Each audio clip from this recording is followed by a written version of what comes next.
Shalom, all praises to Yahweh, Ba'ashem Yahushua, Ba'ashem Harakakadash. Amongst the apostles and elsewhere, most on it were well, and Shalom to the brothers doing the wax in truth. Just kind of want to quickly, touch on, go over Ezekiel 37. Yeah, just the spirit, just end up going through it. And it's, it's, because it's, well,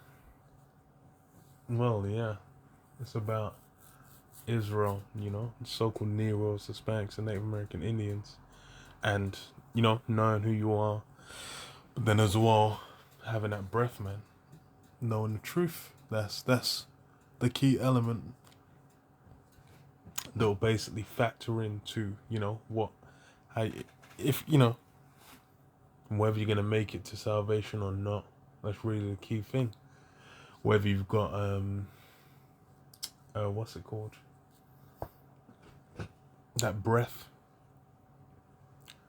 So it says, Ezekiel 37:1, the hand of the Lord Yahweh was upon me and carried me out in the spirit of the Lord Yahweh and set me down in the midst of the valley, which was full of bones. That valley, that lowlands, talking about America, and then bones is talking about what? The house of Israel, so-called Negroes, Hispanics, and Native American Indians. It says what? And caused me to pass by them round about, and behold, there were very many in the open valley, and lo, they were very dry. So yeah, these guys had no form of understanding or hope. They were just out there, completely desolated, man. Dry, crumbling, turning to dust, dehydrated, man. Completely wanting for any form of hydration, man.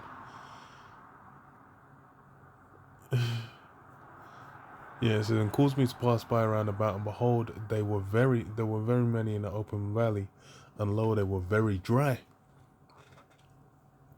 And he said unto me, Son of man, can these bones live? And I answered, O Lord power, thou knowest. Yeah, can they live? Thou knowest. And that's really the mindset you gotta have, because as far as for the issues of life and death, 1 Samuel 2:6, it says, the Lord Yahweh killeth and maketh alive, he bringeth to the grave and bringeth up. Those are things that Yahweh Hashem Yahushua deals with, which is why what? That's why it's even as far as with salvation, with who's gonna get judged and whatnot. These are things we aren't just speaking out of our own mouth. We're not just men, just saying like, yeah, no, I don't like you, man. Your fucking sneakers suck. Your fucking kicks are dead. Your haircut's washed. So you're gonna, ain't that carnal shit. It's basically a matter of what? These are things being done through the spirit. Because there's even, men that are going to get judged, or men that are going to get redeemed, based on things that were done in the past, man. Past lives that came through. These things are all happening through the spirit, and these are things that are not evident either. It's like now we're at a point where even, the traditional, Jake, dark skin with an afro. You could have some dark skin with an afro dude. That guy's a tear. And then you can have, some guy looks like Esau, This guy could be pale as hell, ginger nut, and then that guy's an Israelite. So, you can't look at these things carnally. These things are what? The angels are basically been given, capabilities to what? Separate the tares and the wheat.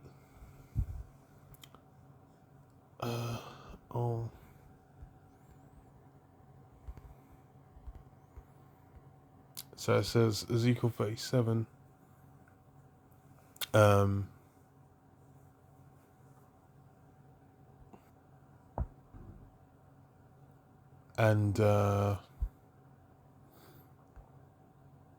verse 4, it says, again he said unto me, prophesy unto these bones, and say unto them, O ye dry bones, hear the word of the Lord Yahweh.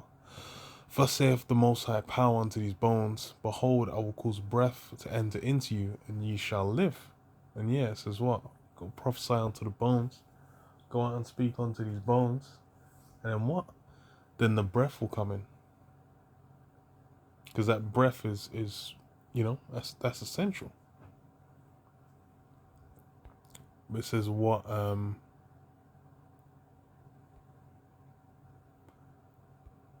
is it gonna have?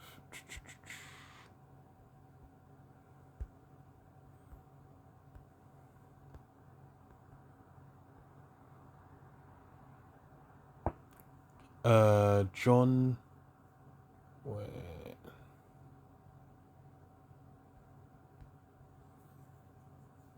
John 5:24 says, what? Verily, verily, I say unto you, he that heareth my word and believeth on him that sent me hath everlasting life, and shall not come into condemnation, but is passed from death unto life. Verily I say unto you, the hour is coming, and now is, when the dead shall hear the voice of the Son of the Most High, and they that hear shall live. For as the Father hath life in himself, so he hath given the Son to have life in himself. But yeah, that life is essentially what's being offered, and that's key because it comes with what? With the breath. Because as far as for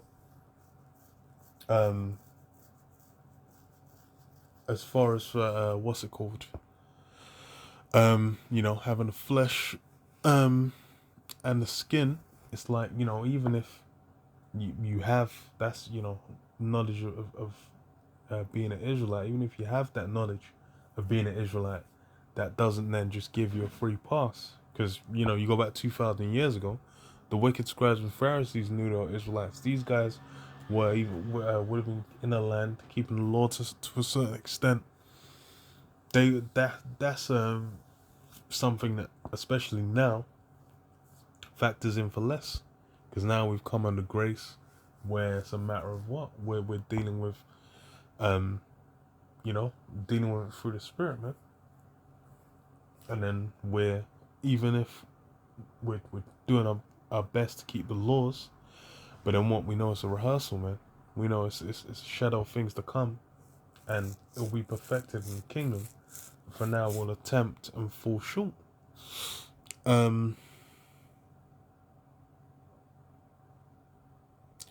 I prophesied and was commanded.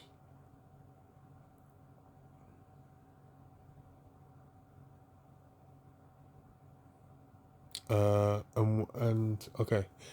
So it says, and cover you with flesh, no, and cover you with skin, and put breath in you, and ye shall live, and ye shall know that I am the Lord Yahweh. Yeah, that breath is key and essential, man.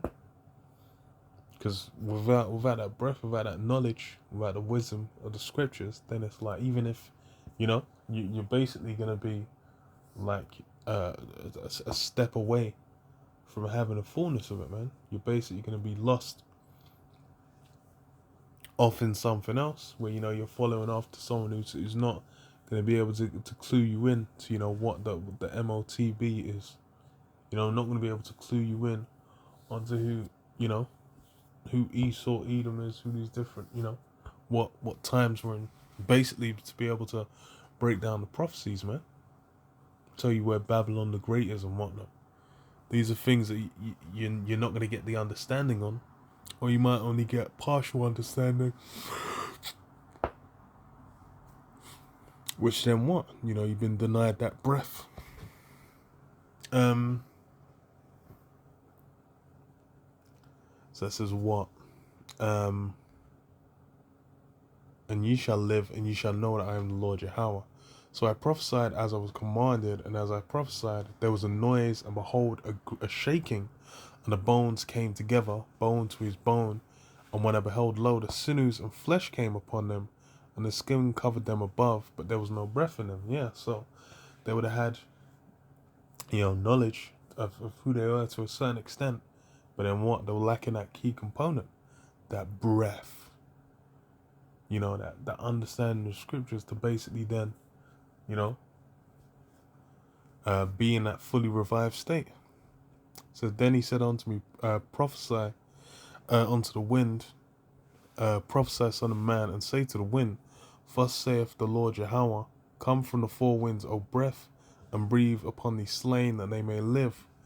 So I prophesied as he commanded me, and the breath came into them, and they lived and stood up upon their feet, an exceeding great army. Yeah. That's what, these nations are living in terror and fear of. They're living in terror and fear of what? Of that exceeding great army that is going to be revived. And basically, you see them revived around the globe. But they don't even want that. They don't want to risk the chance of going mainstream. Because why? They know it's within, basically within that nation. That's what? That's their doom. That's their downfall, man. Esau's blessing was based off what? Esau's blessing was based off him basically taking the yoke of his neck, and then what? Overpowering Jacob. But then, hey, once that's flipped on his head, he's done, man. He's toast. He's out of here.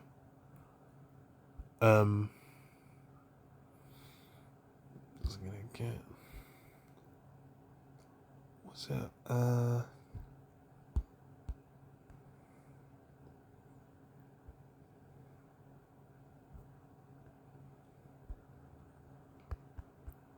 Revelation 11 and 8, touching on the same thing.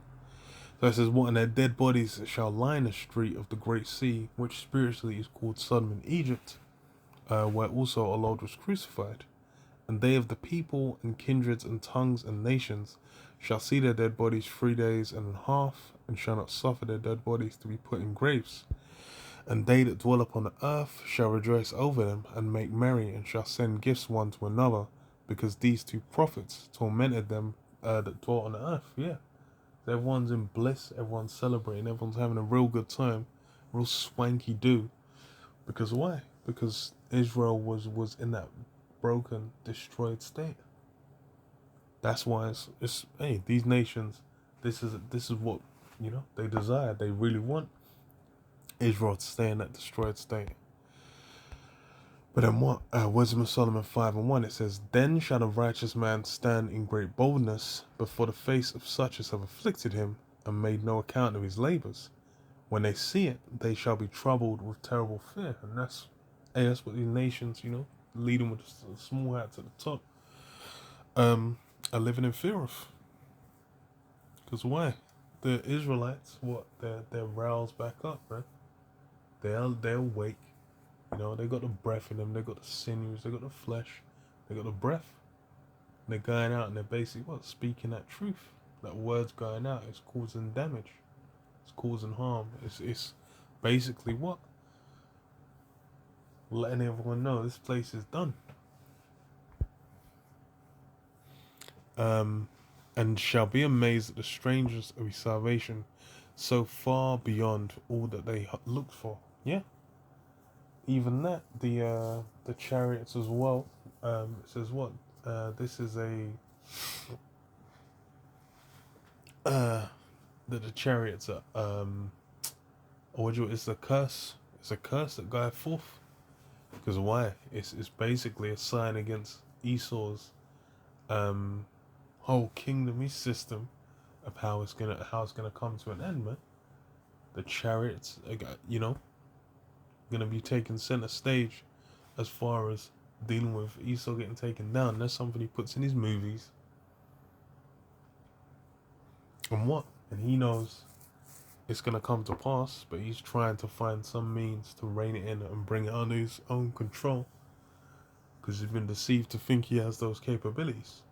But we're dealing with what? With prophecy. And the testimony of Yahushua is the spirit of prophecy, man. So that prophecy is something you can't even mess with, man. That's something that's been set up and is gonna be fulfilled, man. And that's what these elites are clamoring to do. But yeah, I'll leave it there. Shalom. Yahweh Shem Rashab Shem Kakadash. Shalom.